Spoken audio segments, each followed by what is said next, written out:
there is one thing that the media can be sure about. Trump will cause bad news. And bad news is what brings in the money for the media companies. Well, India being such an economic success for the past 20 years, and being the fastest growing major economy in the world in 2018, that was a bit annoying to the international media. Because that is good news, and it really doesn't sell advertising space. That kind of good news, it won't last for long. You can publish it only once. It doesn't get any spectacular follow-up or backlash. There's no sensation or drama, so it doesn't make the media money. So now that there appears to be no outrage about the Kashmir situation among world leaders, the media now seem to have decided that India needs another crisis that will prolong for a few years if possible. So let's talk India into an economic crisis. It doesn't matter if it exists or doesn't exist in reality. The media will make it a reality if needed. Have you seen the news lately? Dear viewers from India, you appear to be in a severe economic crisis. You know why? Because your economy will grow about 6% this year. 6% economic growth? How is that a crisis? The West hasn't seen sustainable economic growth of 6% for about 50 years. Why call it a crisis? What is the media trying here? So let's bring in some reliable data. Here are the official statistics for the Indian economic growth for the past 6 years. Look, in 2013 there is a peak in the Indian economic growth of over 7%. Wow, that's huge. Way to go, India. Oh, but wait, then the Indian economy is slowing down. And then in the first quarter of 2014, the economic growth of India falls to only 5.3%. Is that an economic crisis? No, of course not. It's a fluctuation.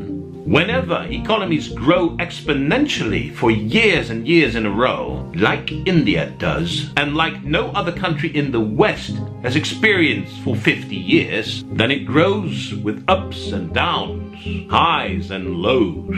Exponential economic growth hardly ever is a continuous process. It has fluctuations. That is very normal. Well then, let's continue watching the graph. Look, the Indian economy is gaining momentum again. And then in the second quarter of 2016, there is no less than 9.4% economic growth in India. It's a true miracle of development. But then, look what's happening. In the second quarter of 2017, economic growth in India has declined to only 6%. Oh dear, an economic crisis. No, of course not. No country in the West has experienced sustainable growth of 6% for 50 years. It's a marvelous achievement by India. Its economy grows more than 8%. Yeah, it's a miracle. It was the fastest growing major economy in the whole world. Oh, but wait, then what? Oh dear, look at the first quarter of 2019. Indian economic growth has declined to only 5.8%. An economic crisis? No, of course not. I've said it 5 times now, and I will repeat it 5 times more if needed. No country in the West has experienced a sustainable economic growth of 5.8% in 50 years. How is that a crisis? It's ridiculous. If the United States of America would achieve that, it would be seen as a miracle. If India does it, the media call it an economic crisis. For example, the official economic growth rates of some major Western countries in 2018. United States, 2.8%. Less than half the economic growth of India when it's in a crisis. Germany, 1.4%. United Kingdom, 1.3%. Italy, 0.8%. Media calling the decline in economic growth in India a crisis is ridiculous.